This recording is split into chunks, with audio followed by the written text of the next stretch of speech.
Pourquoi Jésus était-il appelé l'agneau de Dieu?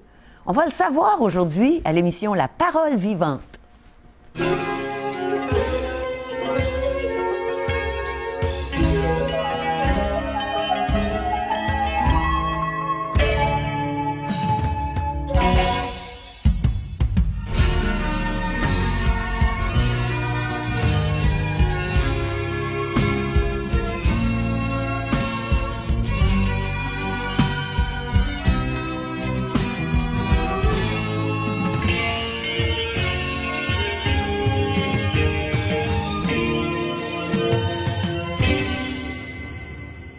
Bonjour à tous nos fidèles téléspectateurs et bienvenue à une autre émission La Parole vivante.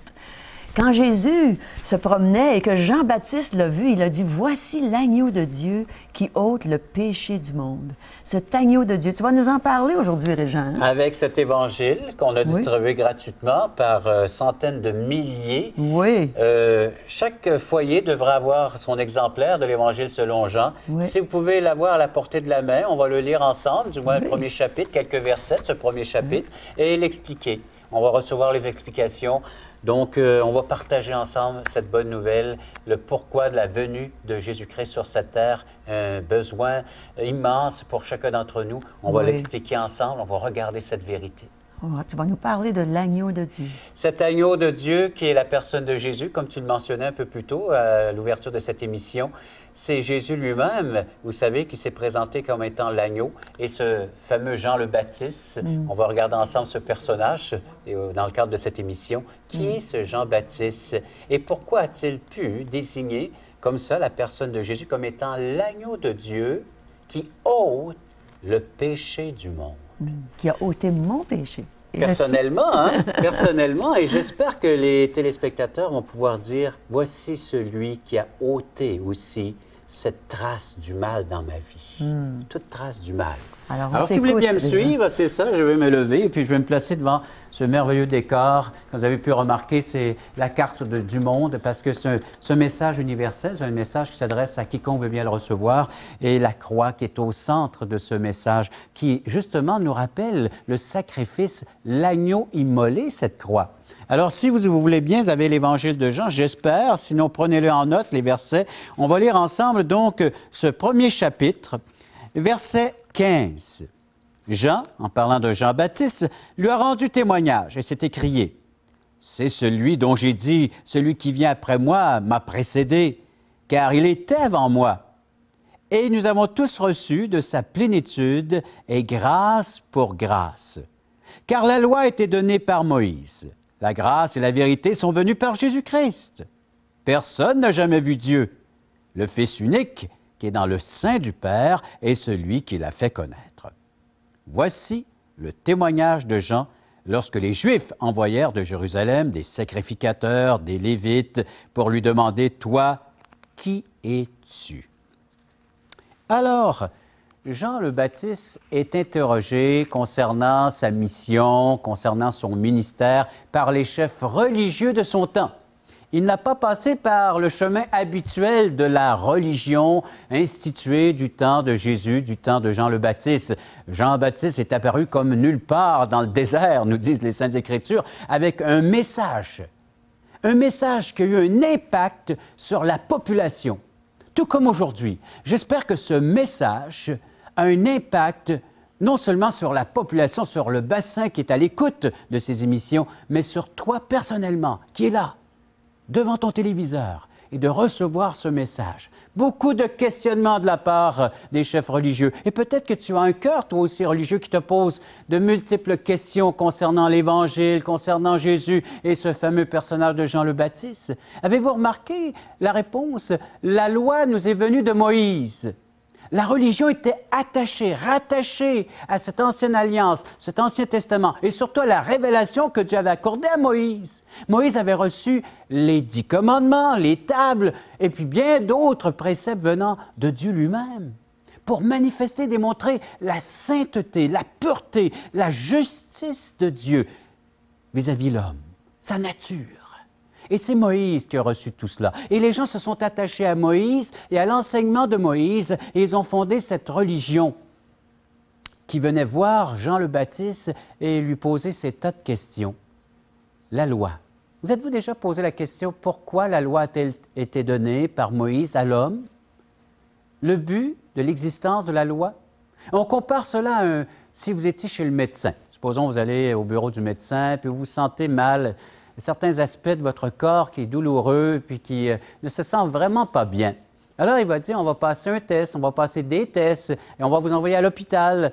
Et là, vous allez subir, il va s'en dire, entre autres, un test qu'on peut appeler rayon X, de voir un peu ce qui se passe à l'intérieur. Et souvent, c'est ce que nous vivons en tant qu'être humain.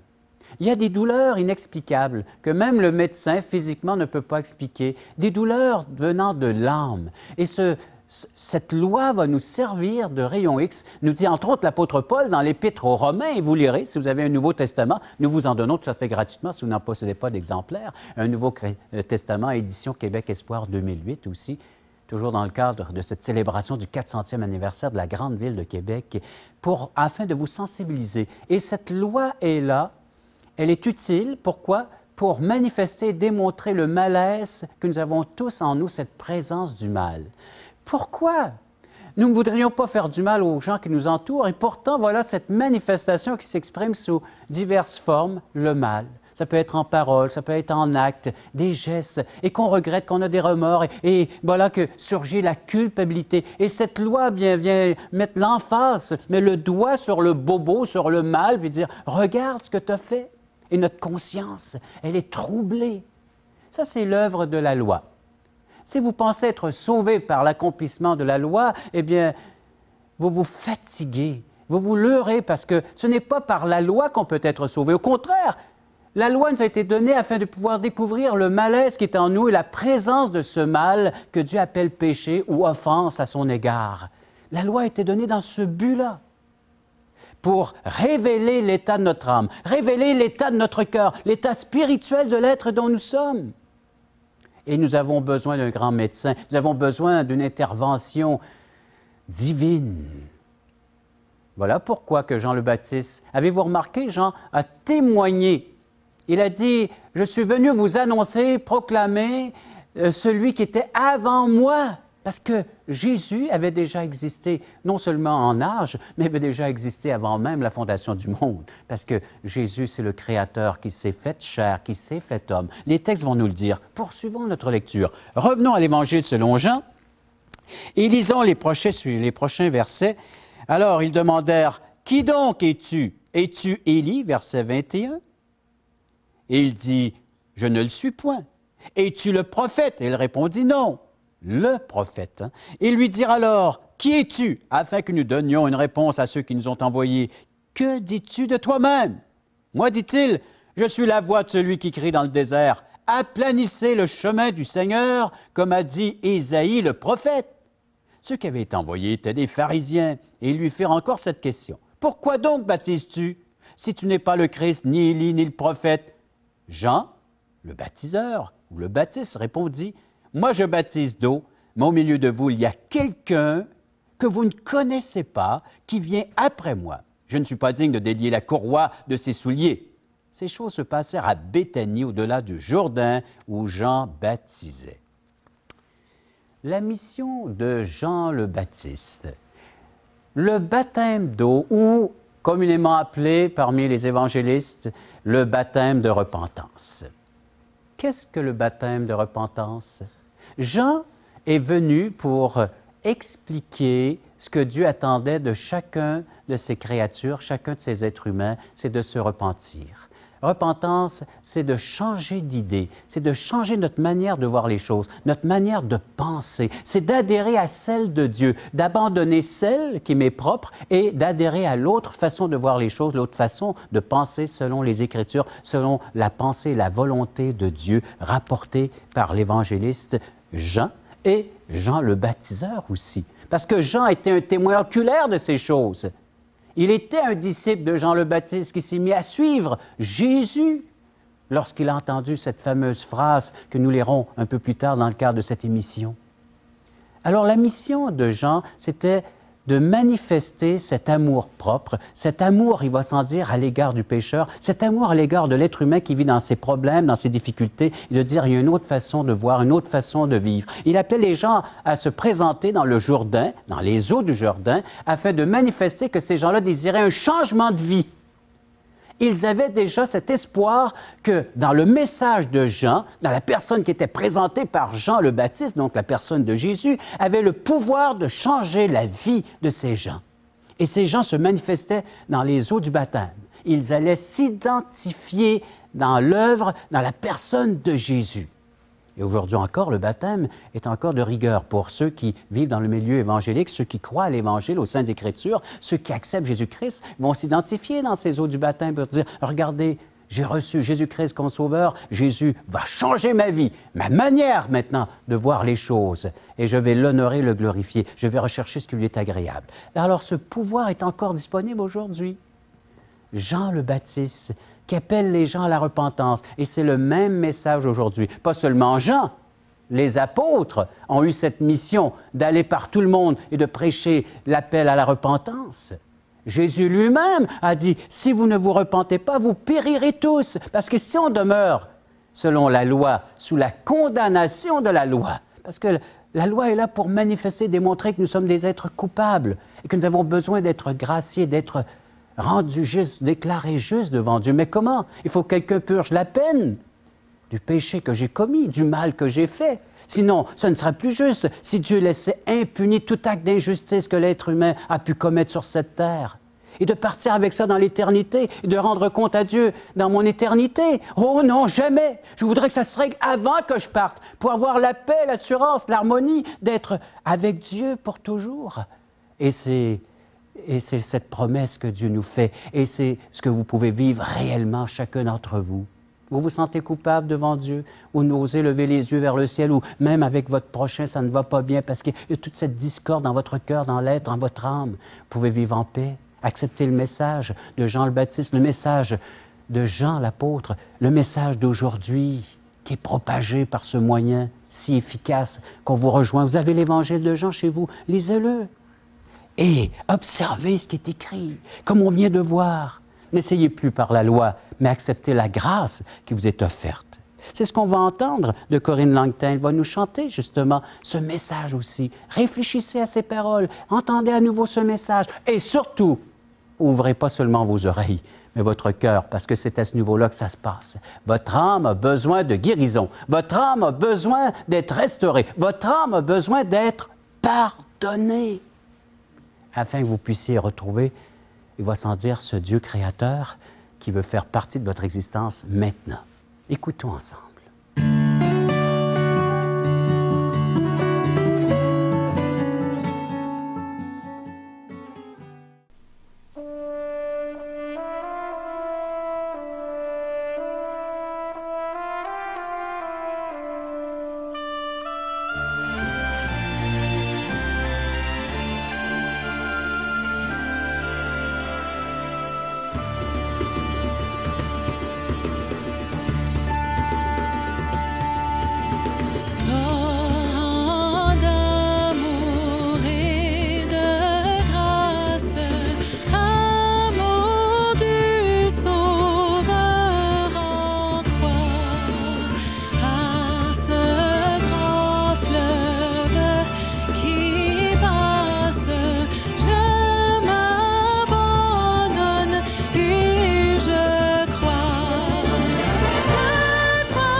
Merci à Corinne de nous avoir chanté Torrent d'amour et de grâce.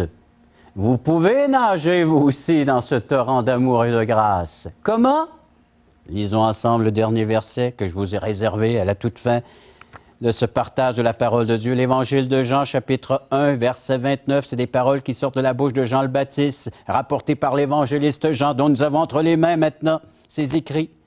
Le lendemain, il vit Jésus venant à lui et il dit, « Voici l'agneau de Dieu qui ôte le péché du monde. » Toute une puissance, tout un pouvoir. Et il désignait ici la personne et l'œuvre de Jésus. Et cela ramenait, il va sans dire, la population qui était devant lui, ceux qui étaient à l'écoute de ce message, les ramenait directement à la loi de Moïse. Ce que la loi ne pouvait faire, Jésus est venu l'accomplir, nous disent les Saintes Écritures. Dans l'Ancien Testament, ça nous parle amplement de sacrifices, des sacrifices d'animaux qui étaient offerts. Imaginez, chaque fois qu'il y avait un péché de commis, une offense envers Dieu, il fallait que tu te présentes au temple, ou il va sans dire au tabernacle, devant le sacrificateur, avec un agneau. Et tu mettais ta main sur lui, comme quoi que c'est lui maintenant qui allait être représenté devant Dieu, afin que justice soit faite. Cet agneau était offert à ta place. Et il mourrait à ta place. Terminez tout cela. Cessons de répéter ces vains sacrifices jour après jour. Peut-être que dans ta religion, tu vis cela jour après jour, sans avoir la certitude que tes péchés sont pardonnés, effacés. Jésus est celui qui peut ôter, enlever, imaginez, ce fardeau qui pèse sur toi, ce qui accable ton âme présentement, ta personne. Tu voudrais être libéré, délivré. Eh bien, fais comme Jean le Baptiste. Ce précurseur, celui qui a aplani le chemin, celui qui a annoncé, celui qui a dit « Voici ». Alors accepte celui qui t'est présenté encore aujourd'hui, car il a le pouvoir encore aujourd'hui de régler ton compte avec Dieu, le Créateur, le Saint, le Juste, l'être pur. Tu peux être déclaré juste aujourd'hui même, nous dit la lettre de Paul adressée aux Romains. Si tu as la foi en Jésus, si tu places ta confiance en Jésus, Dieu te déclare immédiatement juste. Romains chapitre 4. Tu liras cette belle vérité. L'Évangile de Jean en est témoin, un témoin oculaire. Et Jean a accepté ce message pour qu'il en devienne un disciple, lui aussi, un proclamateur, lui aussi à son tour de l'Évangile. Tout comme nous aujourd'hui, l'équipe Parole Vivante. À toi maintenant de faire le pas, à faire ce choix et à être inondé de la grâce, de la justice que Dieu t'accorde par cadeau, par grâce. C'est ça une grâce, quelque chose qu'on ne mérite pas en la personne de Jésus. Je t'invite à faire le choix maintenant. Toi qui es là, viens à la croix, Jésus t'appelle. Vous voulez connaître cet agneau de Dieu dont Réjean nous a parlé aujourd'hui? Vous voulez connaître Jésus intimement? Voulez-vous qu'il transforme votre vie? Eh bien, acceptez notre invitation à un merveilleux déjeuner de l'espoir. Vous allez entendre un témoignage d'une vie qui a été transformée par Dieu et vous allez avoir le choix vous-même de devenir des enfants de Dieu par la parole de Dieu qui va être annoncée à ce déjeuner. Alors allez-y, voici nos coordonnées. Vous avez juste à aller dans celui qui sera dans votre région. Regardez ce qui se passe dans cette salle. Il nous manque de la place. Voulez-vous m'aider à tasser le mur, s'il vous plaît? Hein? Jésus est vivant, il vit pour toi, il vit pour moi. Jésus est ici, il vient pour toi, il vient pour moi. Il est venu pour tous nous pardonner. C'est une nouvelle naissance. C'est comme une chenille qui est transformée en papillon. Mais il faut lui demander. Dieu vous offre la vie éternelle, et il faut que vous la receviez. Parole Vivante vous invite à participer à l'un des nombreux merveilleux déjeuners de l'espoir. Ces déjeuners ont lieu dans plusieurs restaurants réputés de la région et vous sont offerts gratuitement. Venez entendre le témoignage d'une vie transformée par la puissance de Dieu. Pour connaître les détails concernant l'endroit, la date et l'heure pour votre région, composez le 1-877-537-7647 ou notre site web www.espoir.ca. Je vous ai déjà raconté comment est-ce que le Seigneur s'était manifesté dans ma vie, comment est-ce qu'il s'était fait connaître à moi. Eh bien, aujourd'hui, on a un missionnaire qui va nous raconter son témoignage. C'est un missionnaire à Toulouse, en France, mais il nous visite ces temps-ci et son nom, c'est Pierre-Alain. Bonjour, Pierre-Alain. Bonjour, Caro. Pierre-Alain Lefrançois, qu'on connaît depuis longtemps. Ouais. Alors, j'aimerais ça savoir, et je suis sûre que nos auditeurs aimeraient savoir comment le Seigneur Jésus s'est fait connaître à toi. Écoute, comme le temps est assez court, je vais Oui. vous partager ça. Écoutez, je suis de la région de Québec. J'ai été élevé ici dans la foi catholique, comme la plupart des gens. OK? Oui, au Québec. Et puis au Québec ici. Et puis mes parents allaient à l'église. OK? Et puis mon enfance s'est passée un peu comme tout le monde, là. OK? Mais Un enfant pas trop rebelle? pas trop rebelle, non, assez soumis, OK.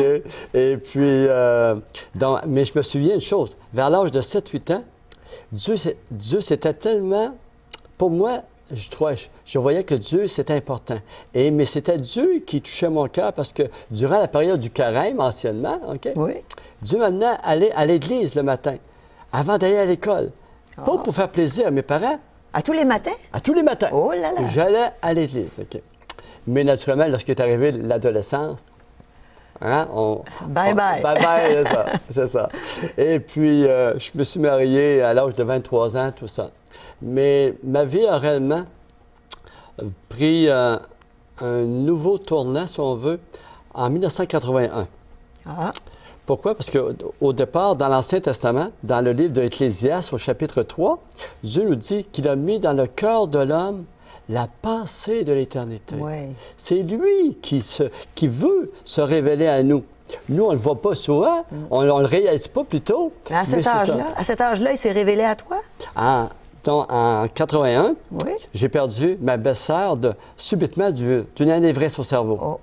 Et lorsque elle, 3 jours plus tard, je l'ai vue dans son cercueil, je me suis posé la question, si je serais à sa place, où j'irais? Et là, c'est là que, si on veut, le compte à rebours a commencé. Oui. OK. Et là, j'ai cherché Dieu. Mais moi, si je devais mourir, j'avais aucune idée. Je voulais aller avec Dieu. Mais comment? Comment faire? Toutes des questions existentielles. Là, est-ce que tu as rencontré quelqu'un qui t'a parlé de lui? Et là, justement, le 23, le plan de Dieu est merveilleux, Caro. OK. Le 23 janvier 84, j'étais en affaires à l'époque, à cette période-là, plutôt.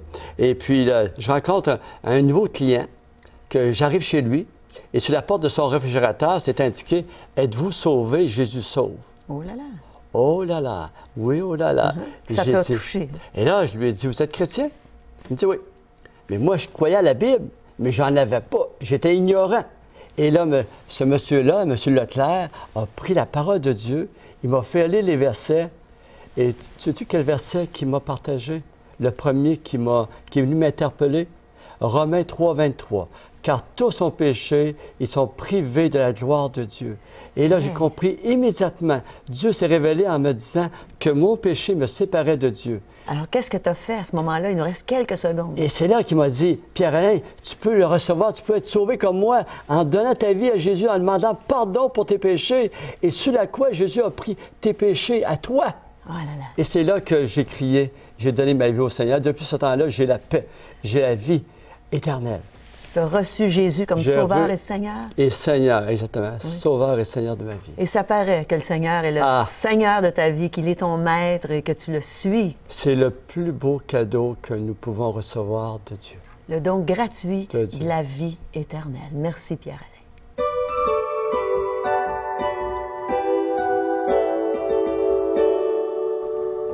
L'agneau de Dieu, Jésus. Jésus, ce Jésus doux et humble de cœur. Merci, Régent, c'était tellement bon d'entendre parler de cet agneau de Dieu. Et tellement de versets qu'on pourrait rajouter. Si vous avez un Nouveau Testament, l'Épître aux Hébreux, chapitre 11, nous dit qu'un sacrifice qui a été fait une fois pour toutes et qui nous rend parfaits une fois pour toutes. Alors, il n'y a plus de revenez-y. C'est une fois, il est accompli et puis on peut en bénéficier maintenant jusque dans l'éternité. On n'a pas besoin d'essayer de gagner notre ciel. Non, Il si a vous n'avez payé. pas reçu l'Évangile de Jean, pourtant on en a distribué par centaines de milliers, mais il se peut qu'il y ait un foyer qui ne l'ait pas reçu. Vous nous en faites la demande, on vous le donne gratuitement. Oui. Et on regarde ensemble son contenu. Aujourd'hui, l'espoir, c'est Jésus seul, un petit tract qui va nous résumer ce message de la déchéance de l'être humain et de son besoin d'être sauvé par la personne de Jésus. Très bien présenté. La revue en contact de M. Charles Stanley. Alors, à tous les matins. à chaque jour, et que ça nous fait-tu du bien. Ah oui, La c'est parole de Dieu qui est méditée, réfléchie. D'actualité en même temps. Question fondamentale, peut-être des grandes questions au sujet de l'existence. Alors, ce livre y répond. Et Oui. le Nouveau Testament, édition 2008, Parole vivante. Quelle belle couverture. Vous pourrez suivre non seulement avec l'Évangile de Jean, mais avec tous les livres du Nouveau Testament, on vous l'offre gratuitement. Et vous pouvez vous les procurer en nous appelant à 1-877-l'Espoir, 1-877-537-7647 ou bien visiter notre site web espoir.ca. Alors, c'est tout pour aujourd'hui. On espère vous revoir la prochaine fois. On va être avec vous avec la parole vivante.